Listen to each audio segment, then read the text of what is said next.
controls for your spending and saving. Free with every account. True story. Welcome to Huntington. Yes, that was weed.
I'm glad to hear that.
Ooh.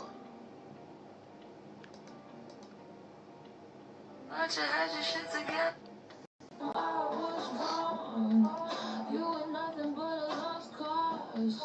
And this ain't nothing like it once was. I know you think you're such an outlaw. Thought you had your shit together, but damn, I was wrong. You were nothing but a lost cause. And this ain't nothing like it once was. I know you think you're such an outlaw. Thought you had your shit together, but damn, I was wrong. You were nothing but a lost cause. And this ain't nothing like it once was. I know you think you're such an outlaw. Thought you had your shit together, but damn, I...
Okay then.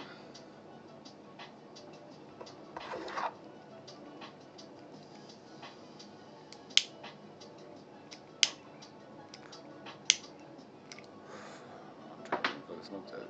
It's gone.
I'd like to thank the queer community for your love. God bless you. Breaking the record for the most streaming of all time. Beyonce. Thank you so much. I thank God for protecting me. I'd like to thank the queer community for your love. God bless you. Breaking the record for the most Grammy wins of all time. Beyonce.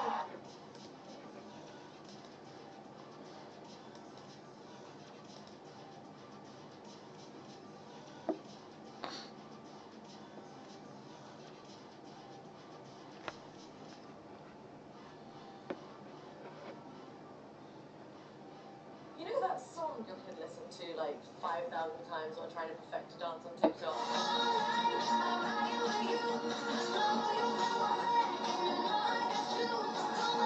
Don't show up, don't come now, walk away, you know how. You know that song you could listen to like 5,000 times while trying to perfect a dance on TikTok?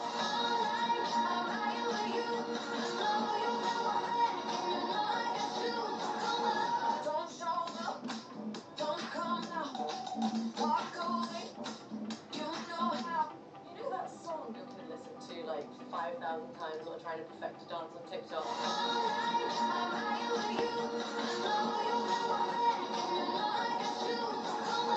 Don't show up, don't come now, walk away, you know how. You know that song you could listen to like 5,000 times while trying to perfect a dance on TikTok?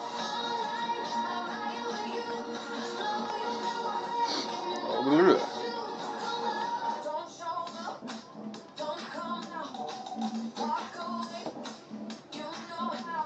You know that song you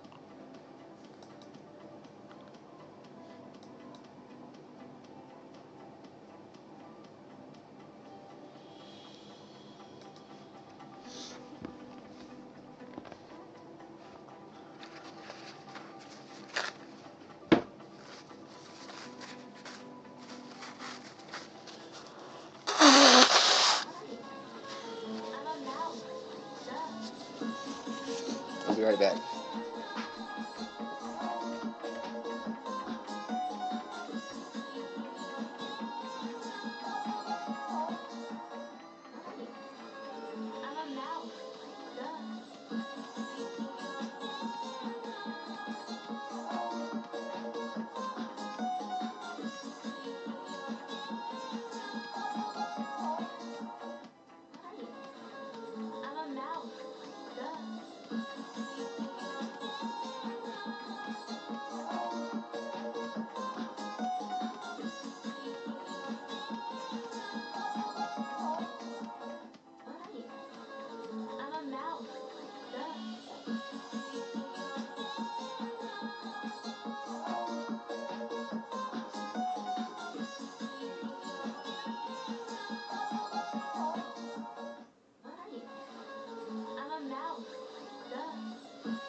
That's better.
understand that ugliness and fatness are genetic disorders, much like baldness or necrophilia. And it's only your fault if you don't hate yourself enough to do something about it. And that's where we come in. Here at Globogen, we understand that ugliness and fatness are genetic disorders, much like baldness or necrophilia. And it's only your fault if you don't hate yourself enough to do something about it. And that's where we come in.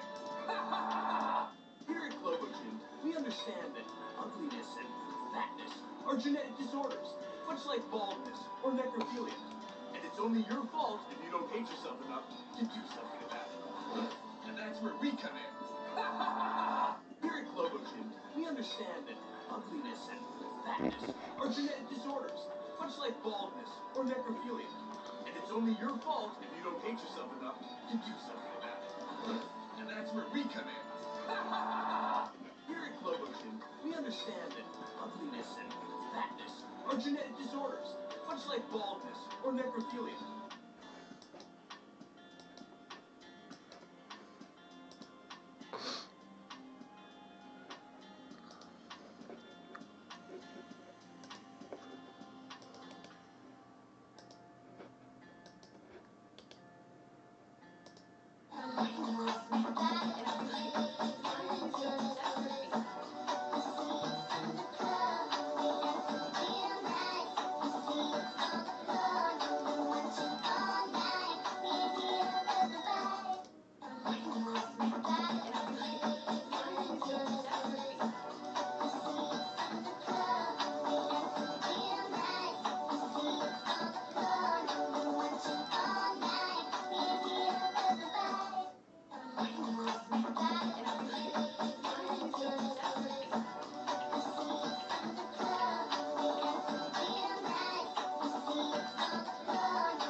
The sex. Either you're about something or you're not. She was lost. I'm only talking. That shaves off 20 years for you. Time means nothing to me. I was thinking about you. The sex. Either you're about something or you're not.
ability to see whispers of ancient magic or extraordinary.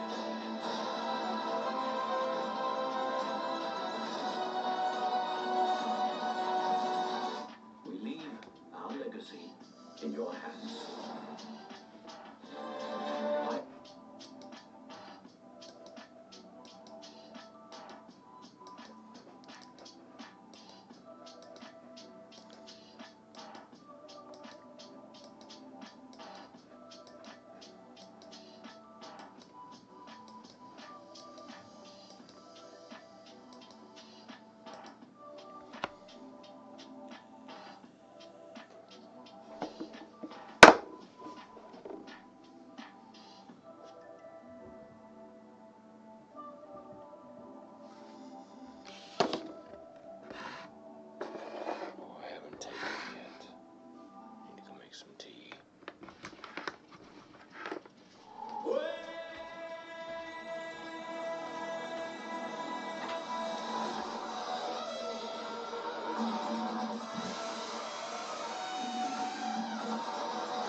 Gotta do this one. Got to.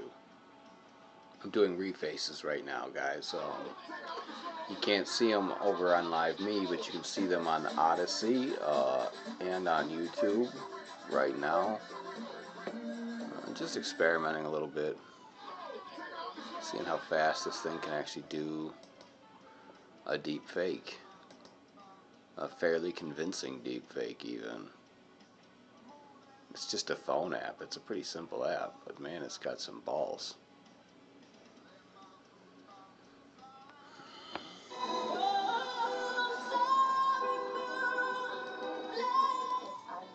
Then I'm a bitch. If that's what an assertive woman is to you.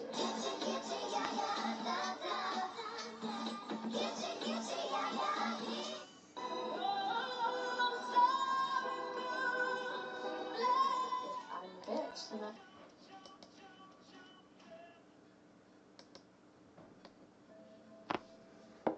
Ooh, I'm making some tea.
Hey you, yes you.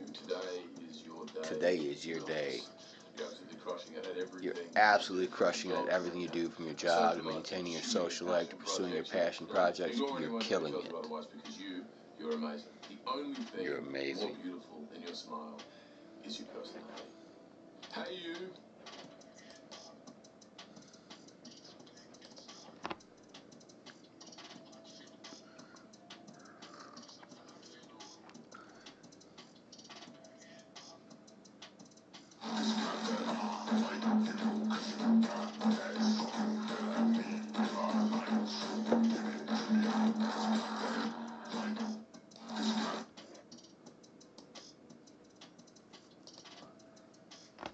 See what I look like with a mustache, huh? Let's see what I look like with a mustache. Yes, I think so. I think so.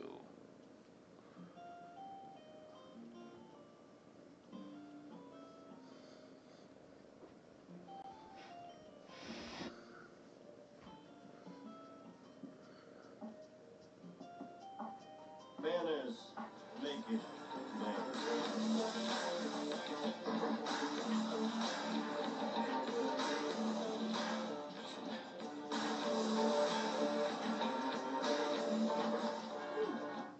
Manners make it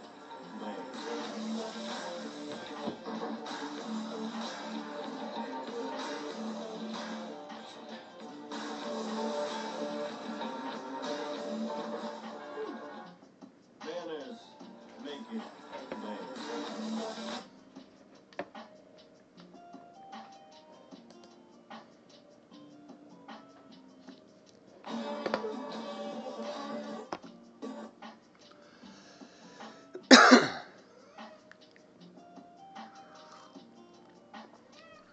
What?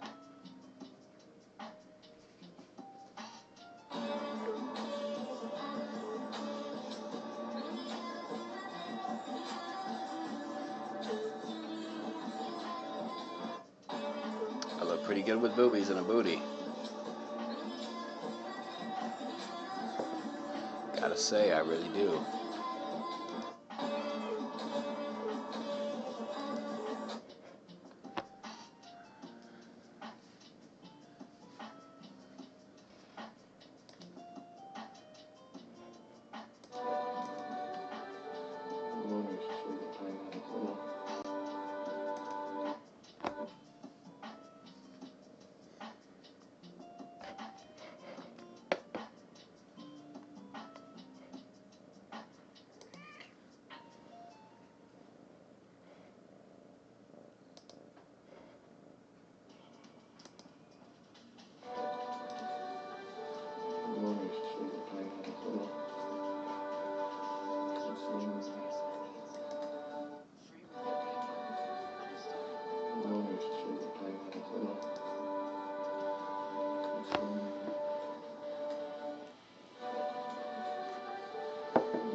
Hi.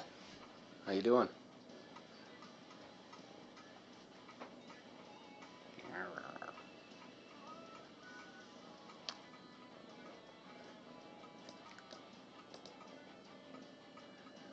I'm actually streaming on YouTube right now and Odyssey, and playing with the Reface app, making deep fakes on the fly while being attacked by this cat. It's a lot of fun.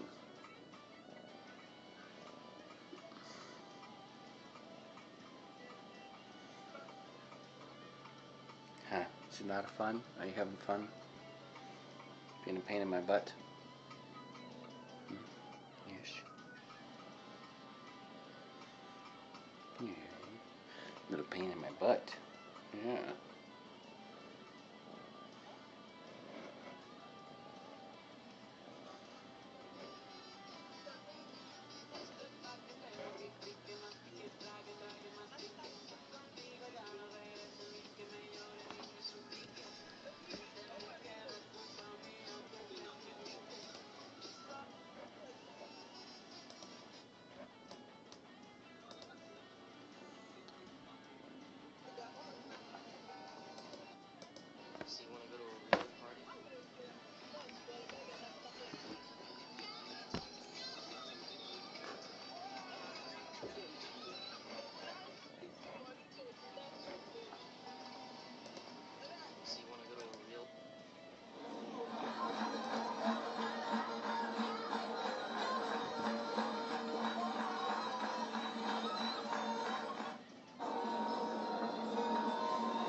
So you want to go to a real party?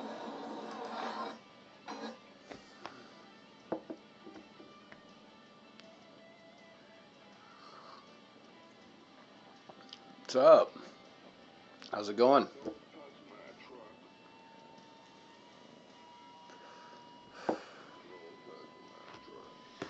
Drugs. I got VR. I don't have drugs. I'm all out of drugs. Pipe is empty. It's empty. See, there's no weed left. I ran out of weed. Now I'm just doing refaces live on YouTube. Also streaming on YouTube. This, whatever this is.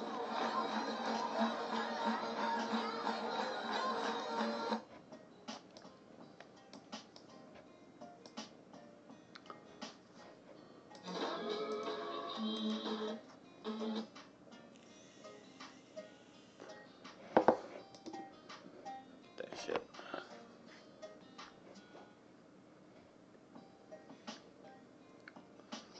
What's up?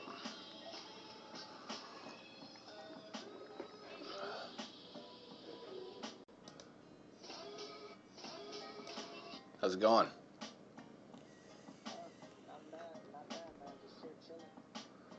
Right on. Same. Playing with the Reface app actually. Reface. It does deep fakes. Yeah. Yep. Broadcasting live on YouTube and Odyssey as well as live me just for fun. Come on in. Had to let my cat in. One of them. One of the way too fucking many. 7 at home. Yeah. I know, right? I'm ridiculous. It's a lot of cats. It's a lot of cats. Yeah.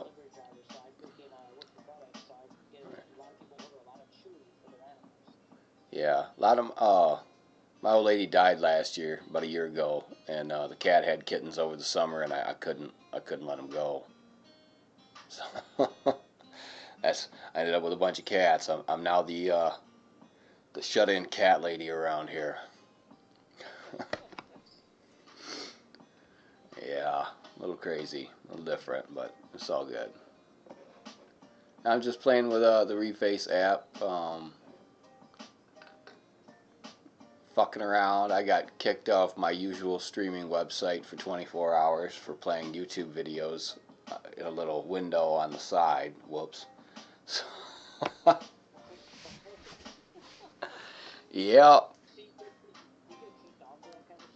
Yeah, now all the copyright stuff, man. All the copyright stuff sucks. So I had a little window. It's partially transparent, you know, so it's not interfering too much with what I'm actually doing.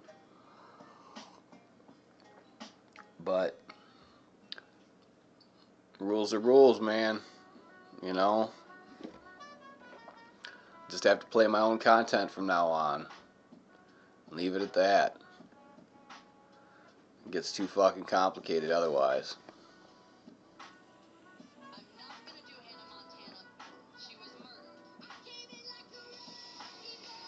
Yeah, I'm gonna reface this bitch.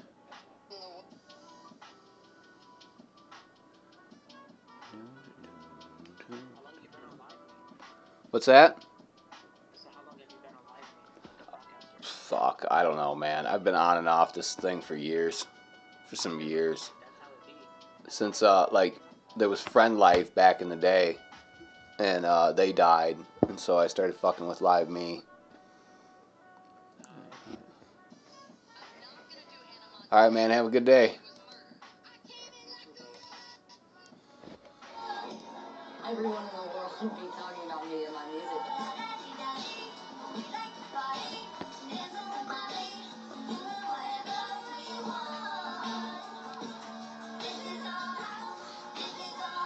Everyone, I'm gonna still be. I'm not gonna do Hannah Montana.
Ow. Hurting daddy.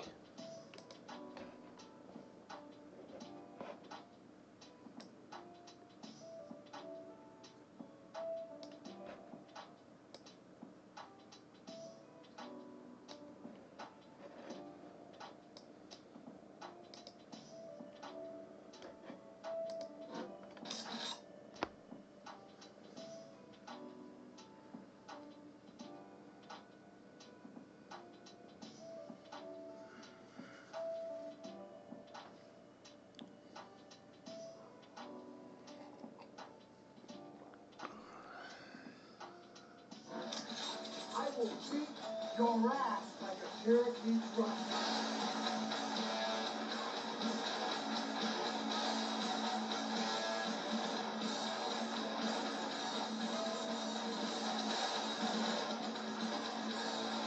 Keep waiting, bitch.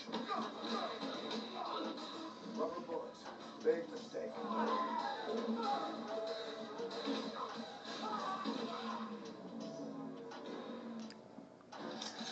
I will beat your ass like a Cherokee.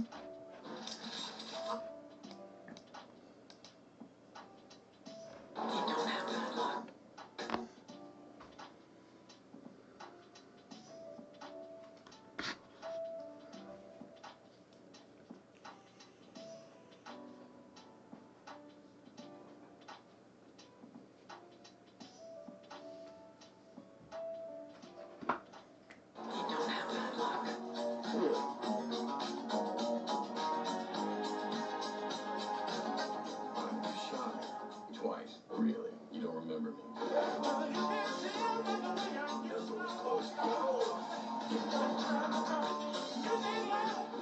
buy us some time.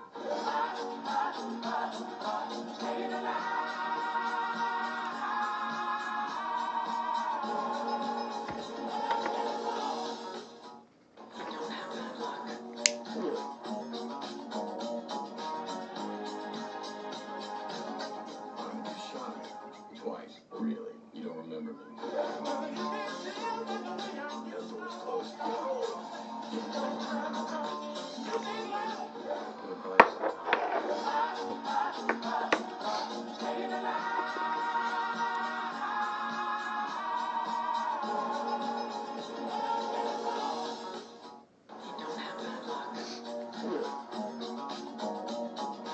Okay. I'm shy. Twice. Really? You don't remember me? The door's closed. Gonna buy us some time. Stay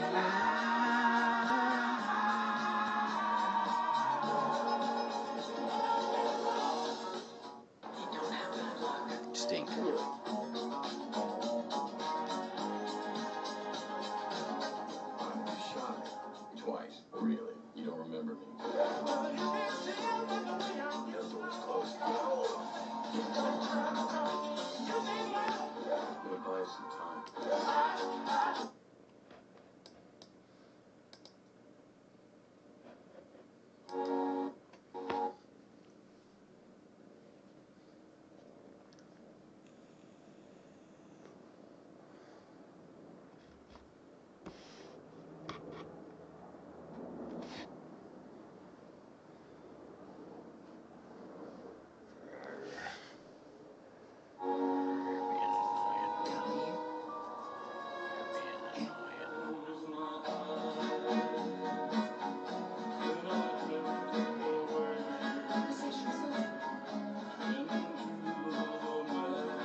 Get out of here.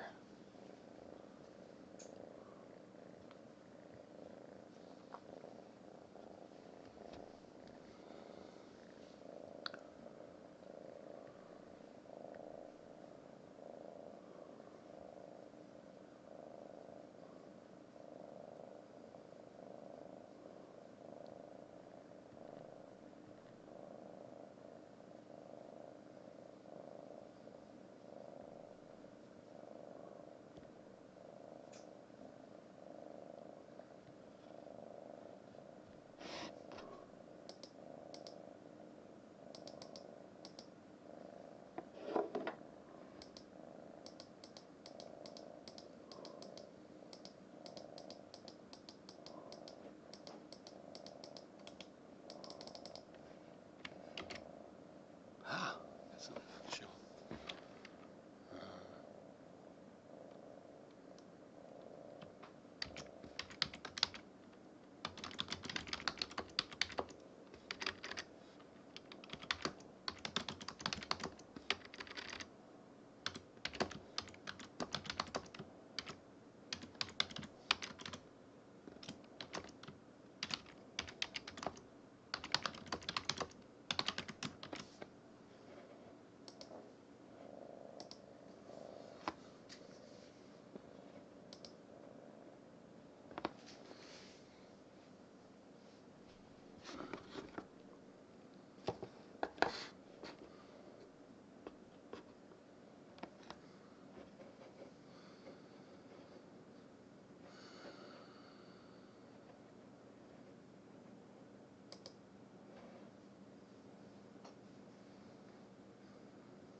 The woke hater mob cult have lost in the Hogwarts Legacy boycott campaign that they started, and now the cope is real, from attacking more people and trying to bully them from streaming the game further to even doing a complete switcheroo and acting like, oh, wait a minute, oh, no, this is good, haha. It's just insane. Pure insanity. Let's go ahead and dive into this video because a lot of stuff has been happening since Hogwarts Legacy has just dropped on the deluxe edition, which, by the way, as of today, it is my 1-year birthday on Melody Mac Go Boom on this channel. So much love and thank you so much to everybody who has joined me along the way. I couldn't be more humbled to be where I'm at on this channel in just 1 year. Hey, so Dennis. thank you all Hey, so Denise. much. All right, Hey, let's Joe. go ahead. Enough about me. How you guys doing today? So here we have Girlfriend Reviews, which is a YouTube couple, right? I've seen a little bit of their stuff in the past, but it's been a bit. But basically, this guy has his girlfriend play games, and then she reviews them. I don't even think she was that much of a gamer, and that was part of the appeal of it, was just getting a perspective like that. But I mean, it's been years now, and for how long she's been doing it, she's pretty much a gamer now. But anyway, so apparently, from this tweet, they said YouTuber Girlfriend Reviews, which is a more progressive voice in gaming. Okay, so this is the thing, this is the woke mob, they eat each other alive, right? is struggling to stream Hogwarts Legacy as their audience attacks them and accuses them of being TERFs, all because they're playing the new Harry Potter game. LMAO. Alright, so let's watch this little clip. LMAO. Toxic Yeah. and repeating Dad took his last antibiotic. Oh boy. Okay. They're doing their job. Dad got in trouble today on Strip Chat No, it's not. for streaming It sucks. videos from I'm YouTube serious. elsewhere. It's Whoops. a sub. If I see you, I hear you, I love it. Thank you for your long-time support. I will personally ban you if you don't give it a rest. Yeah, we're taking your Okay. opinions into consideration. We might not even make a YouTube video on this if that's, whatever. But, you don't need to sit here and make us feel bad. So, here's the thing is, I got in my comments about this because people in my comments from my last video from yesterday were really wanting me to cover this. They said that she even at one point was crying. They were bullying her, cry bullying so bad that the girlfriend, she was even crying at one point. So, come on. This is just insanity. What kind of bullies do you gotta be? Now, if people want to hate raid me when I go, because I'm about to go live. I'm filming this at it's 7:41 right now. Okay, I woke up early because I am ready to stream this game all heckin' day. And y'all know I'm already the chaotic Hufflepuff. I'm already the chaotic Hufflepuff type. I've already been canceled. I don't give a crap what the woke mob thinks about me. So they can hate raid me and try to bully me all they want. I'll freaking laugh. Go ahead, give me the viewers. I don't give a crap. But it's just sad when it's people who, these from what this description says, it sounds like they're already a mostly progressive voice. So for them, it feels like their own peeps are turning on them, right? And that's got to be frustrating. That's got to suck. It's harder when it's people that you already know who are going to be against you. It's like, haha, whatever, you expect it. But when it's your own peeps, dude, and that's what a lot of this is with this, what's going on with all this hate going on right now. It's people eating each other alive. They want to dictate everything about your life. And so if you are a part of the woke cult, they will do everything in their power to dictate everything you do. Who you're allowed to follow, what games you're allowed to play now, apparently, what opinions you're allowed to say, have, and vocalize, no matter how nuanced they may be, that's not allowed. Wrongthink is not allowed, or they will just completely freaking disown and disregard you. Which, fortunately, I don't have to worry about that so much, because on the other side of things, while it's not completely perfect, we don't do this crap to each other. This is just insanity. So, yeah, I don't give a crap. But look, we also have this is the backpedaling that's been going on. Okay, some people realize, wait a minute, we lost, right? We lost this battle. The game got great reviews. The game is doing extremely well on Twitch. This may be the biggest release of the entire year, right? People are playing it, loving it. I have just seen all across the board unanimous glorifying of this game. Everybody who's been playing it has been loving it, okay? So now here we have this dude here who's like, to be a fly on the wall when everyone who bought Hogwarts Legacy supports some kind of statement gets to this part. Good on the devs. Canon now. Oh, it's almost like, because there's a transgender character. Okay, now let's watch it. Now, what can I... Oh, there's a face I haven't seen before. It's my first time here. Welcome. Butterbeer's on me. Heard about the attack. I shall be looking in on the other shopkeepers and residents shortly. Glad to see you two escaped injury. Thanks to this one, single-handedly took down a troll. Is that right? Well done. Thanks for this. My pleasure. Now here's the thing about this is, try to pull the old switcheroo. He knows that they lost, and he's trying to find some kind of victory out of this.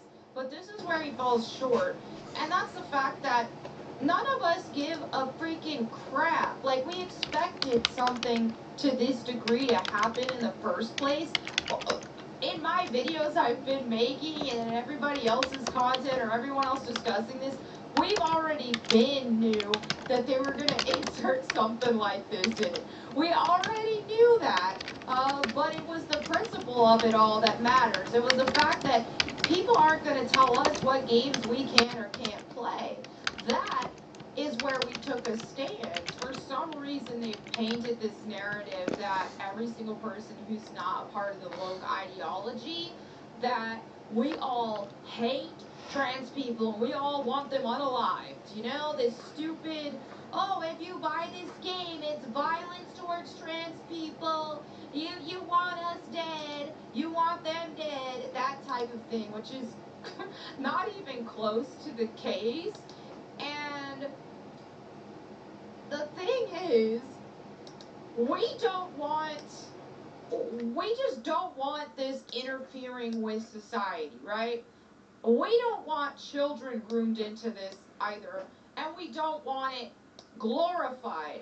That is the big thing, because, I mean, it is a mental illness, so of course we don't want it glorified, but clearly, I mean, there are plenty of transgender people that we care about, love, and respect. I mean, look at Sophia Narwitz, who the woke mob can't stand, and they will attack at any opportunity they get. Look at Blair White, and then I'm sure there's a lot of personal examples that people know IRL. But here is the thing, is kids are being groomed into this stuff. Kids are getting their body parts chopped off, okay? Kids are being sterilized. It's just been madness. And even beyond that, when you talk about the female restroom stuff, it's like, wieners do not belong in female restrooms. Wieners can be weapons. And dudes are stronger than women, alright? So that is interfering with society. It's making women feel unsafe. So of course we have a problem with that. But whatever an adult does with their life, you think we give a crap? No. As long as it's not interfering with society, go do what you want. And also part of interfering with society is expecting the entire world to validate you, okay? Especially when it comes to a mental illness, right? So the whole world doesn't need to validate somebody. The whole world doesn't have to tiptoe around somebody. You know, integrate into society in the best way that you know how, and that isn't interfering with other people, and that isn't intrusive, and that isn't grooming, okay? Do that, and who gives a crap? None of our business. None of our business if we like it or approve of it or not, right? So that shouldn't be anybody else's concern if somebody doesn't approve of it, right? I don't have to approve of somebody's lifestyle. That's just reality. They don't have to approve of mine, period. All right, and also when you look at how this portrayal is here, it's not done in a super glamorous, glorifying way. It's not done in an obnoxious, you know, stereotypical kind of way, right? This is just very low-key, very subtle, and while I don't think it's ideal to put a transgender character in a game that children will be playing, in this kind of situation, it's not egregious, okay? So this isn't the own that he thinks that it is. But honestly, this isn't even all because we took a stand that this game is even doing well. The game is doing well because it looks great, you know, and clearly, judging by what the feedback, it's a great game. That's the biggest reason why it's doing well. But regardless, a lot of us have jumped on board, not because, oh, we don't like trans people. That's not even the case. We jumped on board because A, the game looks great, or B, you ain't about to tell us what games that we can play or can't play. That's just not going to happen. So if you call for a boycott and you try to control what we're going to do, that's not going to happen. And so now this whole, you know, trying to do this gotcha moment thing is just really falling short. But this is just, they're panicking right now. They are panicking because they lost. They know they lost. they're grasping at straws. They're bullying people on streams. Or if you can't beat them, join them. Which, this is why we got the receipts, dude. We got the videos. We got the screenshots. We got the receipts of everybody panicking, everybody calling for boycott, everybody, all these, when I say everybody, I mean everybody in this woke ideology cult, okay? We've got the screenshots of them pressuring people to boycott the game. We've got that, we've got all of it, okay? So don't try to backtrack and pretend it ain't ever happened, okay? Yet we caught y'all in 4K. Just take the L and move on. Meanwhile, we'll be playing the game, which I will be streaming. I'm going to be streaming all freaking day. I'm going to be the most chaotic Hufflepuff you can imagine. So I stream on Twitch at twitch.tv/MelanieMac. That's where I will be live. It's not even 8 o'clock for me yet in the morning. So I'm about to go to the store. I got to run some errands first. And then I'm going to pick up my hard copy of the game because my pre-order was not going to be delivered in time. So, and I want a hard copy. So I canceled that. I'm gonna actually buy it from the store. So I'm about to go to the store. That's my situation. If I can't find it out, then I'm just gonna get it digitally. But anyway, that's what's going on. I hope to see you guys on my stream. And I want a hard copy. So I canceled that.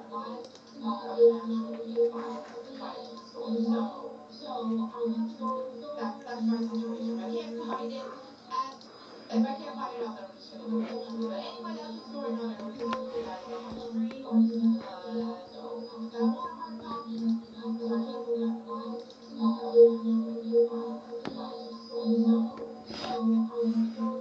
That's my situation. If I can't find it out, then I'm just gonna do it. But anyway, that's what's going on. I hope to see you guys on my stream.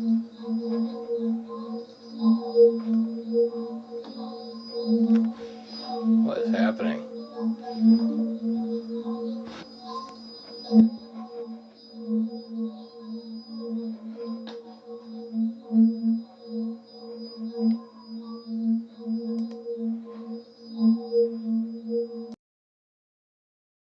What is happening?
Hey.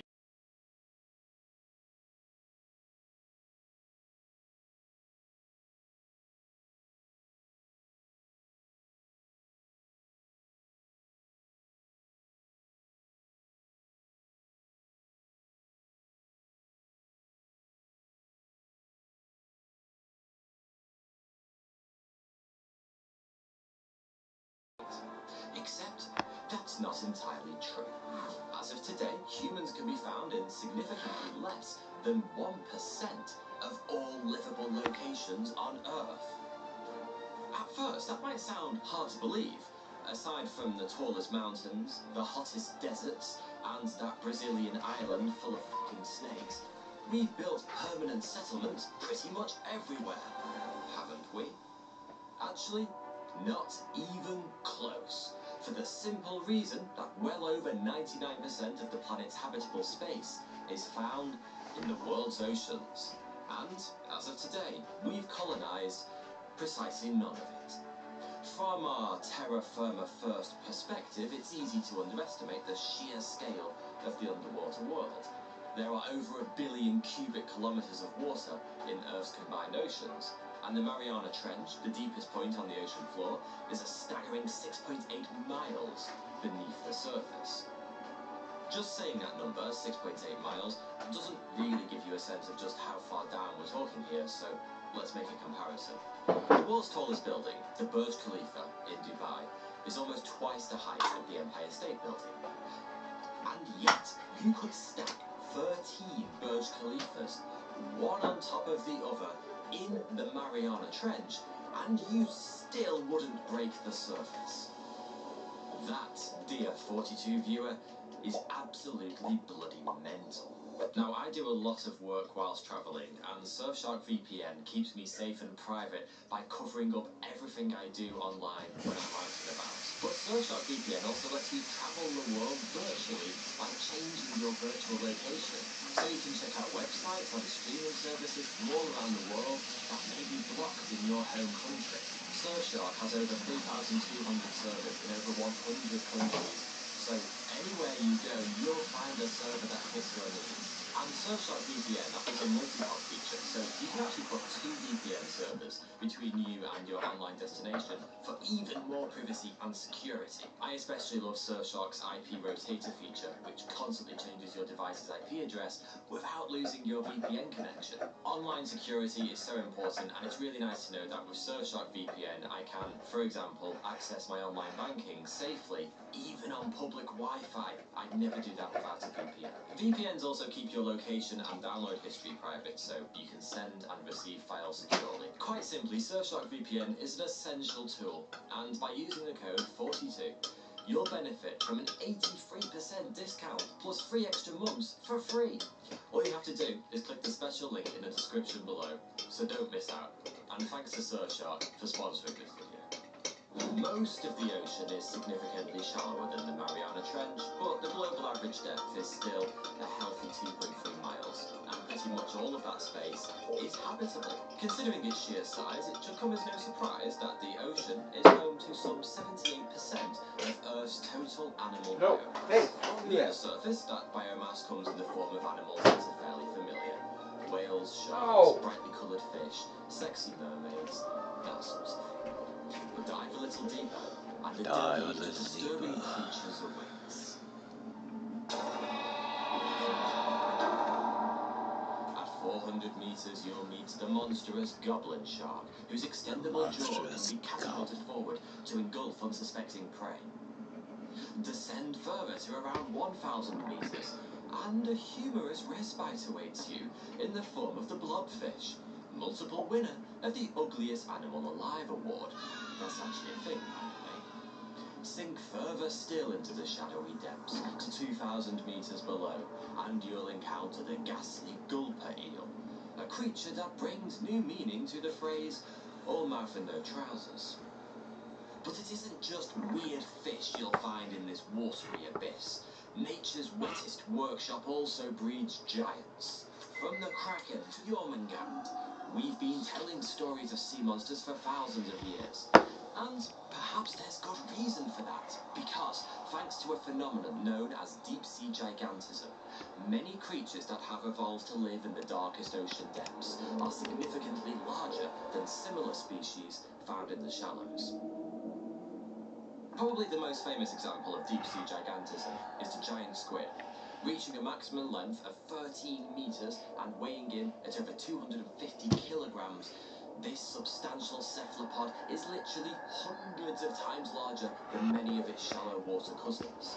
The giant squid is a genuine monster of the deep, but it turns out this great giant has a great big brother, a much, much bigger brother, the aptly named colossal squid, weighing as much as 3 times more than the already enormous giant squid.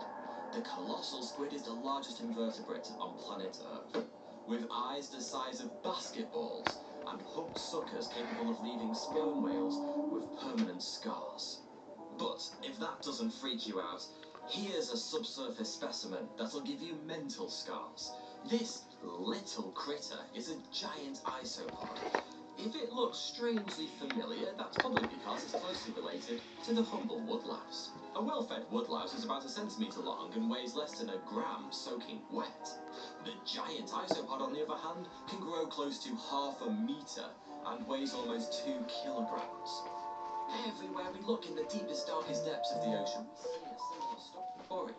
Familiar-looking animals that have been mysteriously dino-sized, like the Japanese spider crab, with a leg span of up to 4 meters, and the giant oarfish, sometimes known as the king of herrings, which can reach a maximum length of around 11 meters.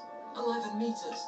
It's like God turned up to work drunk on the 5th day and made a bunch of rounding errors. So, just what the hell is going on here? What's causing deep-sea species to grow so freakishly large? The truth is, we aren't actually 100% sure. As you're probably already aware, we know surprisingly little about the ocean floor. In fact, up until 2019, more people had walked on the surface of the moon than had visited the deepest part of the Mariana Trench, Challenger Deep. The sheer remoteness of deep ocean environments makes them and the creatures that live there incredibly difficult to study. Take the colossal squid as a prime example. As long as a London bus and weighing more than a fully grown polar bear, you'd think it'd be pretty bloody hard to miss. And yet, with all our fancy technology and remotely operated submersibles, not a single colossal squid has ever been observed in its natural habitat. Not one. And since we never get to bag ourselves one of these beasties, research into the causes of deep-sea gigantism has proved wrong. But we do have some surprising theories. The first is that food scarcity is the primary cause. The idea that a lack of food could somehow stimulate the evolution of larger animals might sound like nonsense. Surely the opposite would happen, right? But to dive a little deeper into the science and this apparent contradiction starts to make a lot of sense. Unlike almost every other ecosystem on the planet, the ocean depths have close to zero food production of their own. No light means no photosynthesis, and no photosynthesis means no phytoplankton, which is the main producer of food near the surface. As a result, the primary food source in the deep sea is so-called marine snow. A deep ocean delicacy, marine snow is basically a mix of dead animals, decaying phytoplankton, and a whole load of fish shit that slowly drifts into the abyss from the shallow waters above. Sounds delicious. Marine snow, supplemented by the carcasses of larger animals, is consumed as it falls, meaning the deeper you get, the less there is to go around. That makes food on the ocean bottom both scarce and unpredictable. There isn't a great deal of it, and you never know where the juiciest morsels will land. For a bottom-dwelling scavenger like the giant isopod, being bigger means it can cover longer distances more quickly, increasing its foraging radius and improving its chances of being the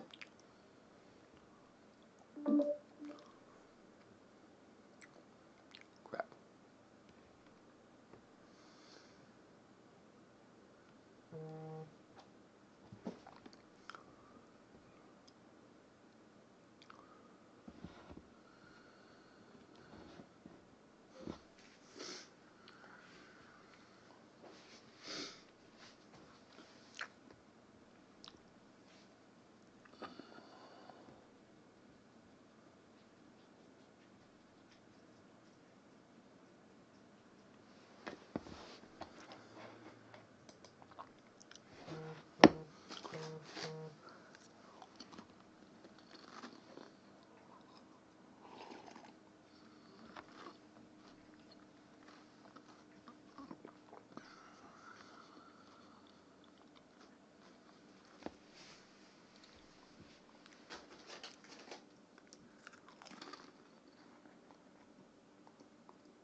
I'm sure you guys have seen some of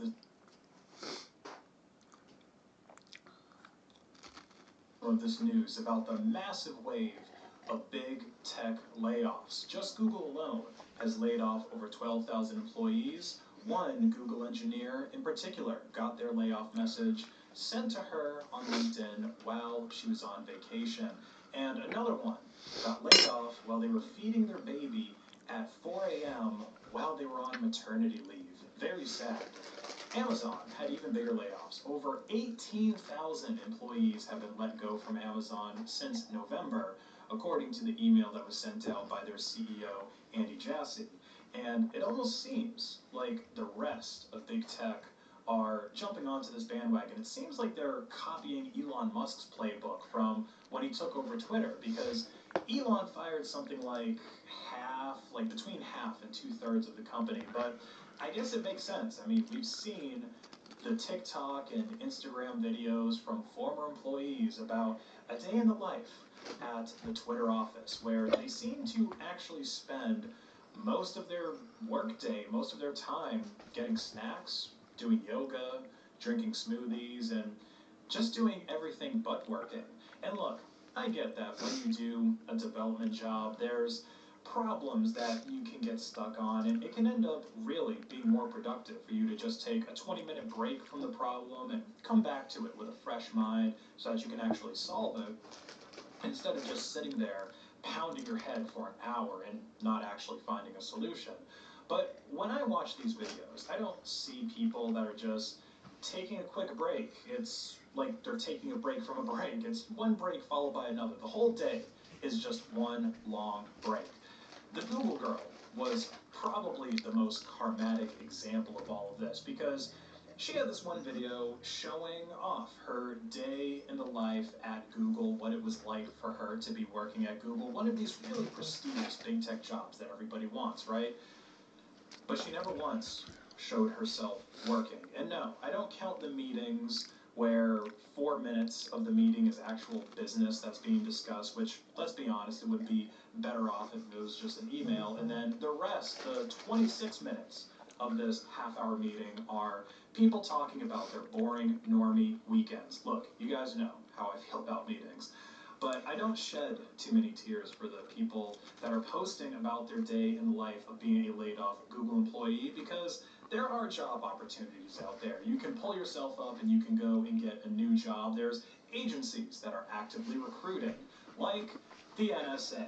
That's right, ladies and gentlemen, the National Security Agency has sent out their talent scouts to start hiring a lot of the furloughed big tech employees. And considering that it's the NSA, you know, the agency that's responsible for monitoring everybody's emails, they probably knew that a lot of these employees were going to get laid off before they did. I imagine that the recruitment letters that are getting sent out to some of these people say something like, hey, we saw an email in your boss's outbox, and it looks like you're going to be available for some new employment opportunities. How about serving your country and coming to work for the National Security Agency? Well, you know what they always say. If you can't make it in the private sector, you're better off going to work for the government. I wonder if we're going to start seeing videos on TikTok and Instagram. Well, I guess just Instagram, because I think TikTok is banned for government employees. But you know what I mean. We're going to start seeing these cell phone shot videos all on the normie social medias that aren't banned for the federal employees, of a day in the life of an NSA agent. Oh, look at me, guys. I'm going to get a smoothie, and I'm going to go and do some yoga, and then after I eat my gluten-free salad, I got to go mine through some metadata of some Russian guy named Ivan so that I can figure out exactly where his coordinates are and then route that information to the drone division of the Ukrainian military that drops the grenades in the foxholes. I can't wait for the YouTube shorts of a bunch of secret agents in a spin class. And for some reason, the spin class instructor is also an NSA agent that goes, all right, ladies, let's start kicking things up a gear and finish these last few miles quick and strong. We just got word that the Taliban have built a sports car. And we gotta shut that down before the terrorists get into NASCAR. Yes, please protect the national sport of Burgerland from the Taliban supercars that are powered by a 4-cylinder Toyota Corolla engine. And please also protect our other national sport, monster truck derbies, from jacked up Taliban monster trucks. Don't let them get any ideas, okay? There's probably some Toyota trucks laying around that they could put very big wheels on. Alright, now technically, the NSA doesn't just spend all of their time scanning text messages and emails for the word jihad and protecting our national burger sports. There's another side of the NSA, which is the Central Security Service, and their job is to provide technical support, mainly assistance with cryptography and stuff like that to the U.S. military and the Department of Defense, because, well, you know, there's a bunch of old boomers that are working there that are easily susceptible to things like Google ads and all these other low-hanging fruit that we see in the wild. So yeah, it's a whole department that's dedicated to making sure that these guys are not getting hacked. And they also help develop cryptographic standards like AES that are used for various civilian applications as well. But I honestly don't know which job is going to be worse for us, you know, for us citizens to see these people that are laid off from big tech to go into. Specifically, the people that are spending all of their day doing nothing. If they take the important role, you know, the CSS role of developing cryptographic algorithms and helping to keep the Department of Defense from getting hacked, then I want to have some insurance that they're actually going to work, you know, that they're actually going to be doing their job. And for some reason, I don't think that the best algorithms are developed during yoga lessons or at a smoothie bar. For some reason, these just don't seem like people that are going to be able to keep the Department of Defense from getting hacked. And maybe it is better if, in that case, that they end up being the NSA employees that are tasked with monitoring citizens' emails, listening to all their phone calls, their text messages, gathering all that metadata, you know, that good stuff, because they might just be so inept that they actually end up doing worse at the surveillance than the people before them. But either way, the big tech layoffs and then people getting scooped up by the NSA and other state departments, either way you look at it, the end result is that it's costing you, the taxpayer. After all, where do you think these salaries for the Fed boys come from? How do you think these NSA agents are actually getting paid? It all comes from tax money. And because of this, there is no reason for the NSA to turn a profit. I mean, hell, I don't even know how the NSA would be able to turn a profit at all, except for maybe selling intelligence to other countries. But you know what's even worse than our tax system and the money from it that's going to fund the NSA spying on all of us? It's the relationship that big tech companies clearly have with these federal agencies. We already know, in many cases, that Google and other companies have public relationships with government agencies that, in certain circumstances, big tech will help law enforcement with catching criminals, or, in some cases, just automatically report certain criminal activity to law enforcement. But people going from working at these big tech companies to the NSA shows that the relationship goes much deeper. You gotta think that if people are working at social media companies and these big tech companies that other people are voluntarily giving a lot of their data to for free, that the NSA would be interested in getting access to that data, or perhaps even getting insight into how the back ends of these big tech platforms work. And I'm talking way beyond social media. Like with Google, you have office tools, okay? You have Writer, you've got a Google version of Microsoft Excel, you know, all of these Google Docs tools. And you've got Gmail, of course. These are tools that just about everybody uses. AWS, which again, that's a platform that's used by almost everyone. So it's really creepy from a privacy standpoint. But don't worry, guys. There's policies in place to keep that kind of stuff from happening. You know, there's protecting different interests. Oh, no, once you go from Google, you have to forget everything that you learned there. And you totally can't bring that over to your job at the NSA. And plus, the federal government, they would never do something like hire ex-Google employees to assist with their spying on the U.S. citizens. No, no, no. That's just silly. Carry on with your days.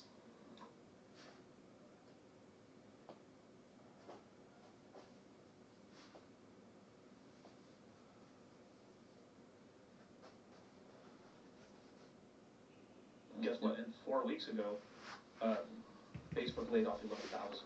Yeah, the storm is coming. Yeah. Winter is coming, my friends. What did Elon just do? Brace for He impact. hired 3,200 people.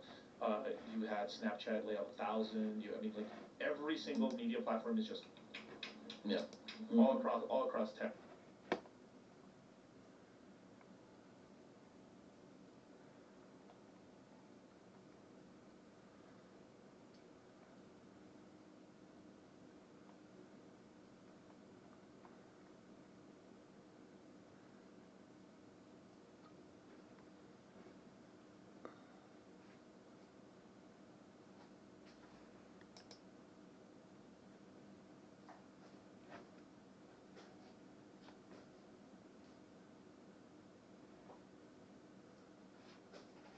What's going on, guys? Kino Corner here.